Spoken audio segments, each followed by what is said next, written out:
घराघरातल्या अगदी लहान मुलापासून ते म्हाताऱ्या माणसांपर्यंत प्रत्येकाच्या डोळ्यामध्ये पाणी आहे. वडीलधार छत्र या ठिकाणी निघून गेलेलं आहे. त्यामुळं ह्याच्या पलीकडं आमच्या भावना दादांच्या बद्दल खरंच एकदम म्हणजे शून्य आहेत. आणि असा कर्तृत्ववान नेता आज आपल्याला सोडून गेलेला आहे. अशा ह्या नेत्याला आम्हा सर्व महाबळेश्वर वासियांकडून भावपूर्ण श्रद्धांजली. अजितदादा म्हणजे बारामतीचा प्राण आणि तो प्राण आता गेलाय. त्याच्यामुळं सगळं आता तुम्ही जर बघत असाल हा जनसागर उसळलेला आहे. शब्दच नाही येत सांगायला. उपमुख्यमंत्री अजित पवार यांचं काल दुर्दैवी निधन झालेलं आहे. विमान अपघातानंतर उपमुख्यमंत्री अजित पवार यांचं दुर्दैवी निधन झालेलं आहे. माझ्यासोबत काही नागरिक आहेत. सर, काय सांगाल, तुम्ही कुठून आला? आम्ही बारामतीतलेच आहे. अगदी आम्ही लहान असल्यापासून आदरणीय दादांना राजकारणात पाहता आलेलो आहे. असं कर्तृत्व आणि असं नेतृत्व कधी 100-1 वर्षातनं असं घडत असतं आणि हे आमच्या बारामतीकरांचं भाग्य आहे की असं नेतृत्व आणि कर्तृत्व आम्हाला लाभलं. पण दुर्दैव की शेवटपर्यंत जी साथ मिळायला पाहिजे होती ती मिळाली नाही. बारामतीचा नावलौकिक देशातच नाही तर परदेशात पोचवण्याचं काम आदरणीय दादांनी केलं आणि आज आम्हाला असं अर्ध्यावर सोडून ते गेलेले आहेत. घराघरातल्या अगदी लहान मुलापासून ते म्हाताऱ्या माणसांपर्यंत प्रत्येकाच्या डोळ्यामध्ये पाणी आहे. सर, तुम्ही काय सांगाल, काय भावना? आम्ही सातारा तालुका कोरेगाव इथून आलेलो आहे. तर खऱ्या अर्थानं आमच्या भागातल्या शेतकऱ्यांचं खरं आर्थिक जीवनमान उंचवण्याचं काम आदरणीय दादांनी केलेलं आहे. त्यांच्या जंडेश्वर कारखान्याच्या माध्यमातून खरं तर आम्हाला शेतकऱ्यांना चांगला दर मिळत होता आणि खऱ्या अर्थानं आमच्या पश्चिम महाराष्ट्राचं होणारं नुकसान, शेतकऱ्यांचं होणारं नुकसान खऱ्या अर्थानं हे फार मोठं झालेलं आहे. खऱ्या अर्थानं आपल्या पश्चिम महाराष्ट्राचा आमच्या मते की हा एक नेता, मोठा नेता आणि आमचं खरं वडीलधार छत्र या ठिकाणी निघून गेलेलं आहे.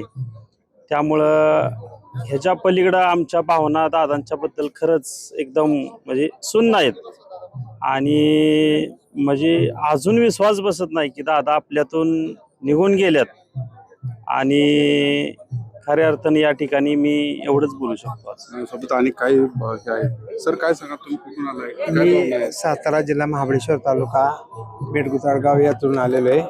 आमच्या महाबळेश्वर तालुक्यामध्ये जो सर्वांगीण विकास आहे ते नामदार मकरंदाबा पाटील यांच्या माध्यमातून आणि तो विकास साधण्यासाठी आबांना साथ देणारे महाराष्ट्र राज्याचे उपमुख्यमंत्री नामदार अजितदादा हे आपल्याला सोडून गेले. महाराष्ट्रामध्ये एक मोठी पोकळी निर्माण झालेली आहे आणि अशी पोकळी ही पुन्हा भरून येणार नाही. आणि असा कर्तृत्ववान नेता आज आपल्याला सोडून गेलेला आहे. अशा ह्या नेत्याला आम्हा सर्व महाबळेश्वर वासियांकडून महाबळेश्वर स्थानिक टॅक्सी व्यावसायिक संघटना आणि आमच्या सर्व परिवाराकडून भावपूर्ण श्रद्धांजली. माझ्यासोबत आणि काही आहेत. सर, काय कुठून आलाय, काय भावना आहे तुमच्या? बारामतीतलाच मी. बारामतीचा विकास आणि दादामुळे विकास होता पण आता विकास हरवला आहे. बारामती हा आम्हाला दुःखाचा डोंगर मोकळा पडला, त्यामुळे आम्हाला भावनांची सरांची. तुम्ही काय सांगा? काय नाही, आज दादाच्या जाण्यानं खूप महाराष्ट्राची हानी झाली आहे आणि दादा हे एक महाराष्ट्राचं असं एक उभय असं नेतृत्व होतं आणि दादा जाण्यामुळं महाराष्ट्रात नव्हे तर अख्ख्या भारताचं सुद्धा या ठिकाणी खूप मोठं नुकसान झालं आहे. माझ्यासोबत आणि काही प्रतिनिधी आहेत. काय सांगा, सर, तुम्ही कुठून आलाय? काय भावना आहे? आज तुम्ही इथं आलाय. भावना शब्दात व्यक्त करता येणार नाहीये. अजितदादा म्हणजे बारामतीचा प्राण आणि तो प्राण आता गेलाय. त्याच्यामुळं सगळं आता तुम्ही जर बघत असाल हा जनसागर उसळलेला आहे.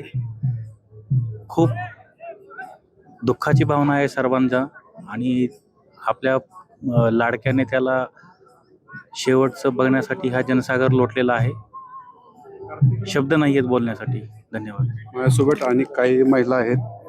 ताई, कुठून आलाय, काय भावना आहे आज तुम्ही आज इथं आलाय? वाईट वाटते. बारामतीतूनच आले. वाईट वाटतं. असं व्हायला नाही पाहिजे होतं. शब्दच नाही येत सांगायला. तुम्ही काय सांगा? बारामतीतूनच आली आहे. असं नाही व्हायला पाहिजे होतं. दादांसारखा नेता जे की त्यांनी बारामतीसाठी खूप काय केले आणि सर्वांसाठीच नाही व्हायला पाहिजे होतं. बारामतीची शान गेल्यासारखंच झाले सर्व. सोबत आली काय काका तुम्ही काय सांगणार? ती घरातली व्यक्ती गेल्यासारखंच वाटतंय आणि असं व्हायला नाही पाहिजे. कारण महाराष्ट्र बारामतीच नाही पण पुऱ्या महाराष्ट्राचं नुकसान झालंय राजकीय दृष्ट्या आणि सामाजिक दृष्ट्या.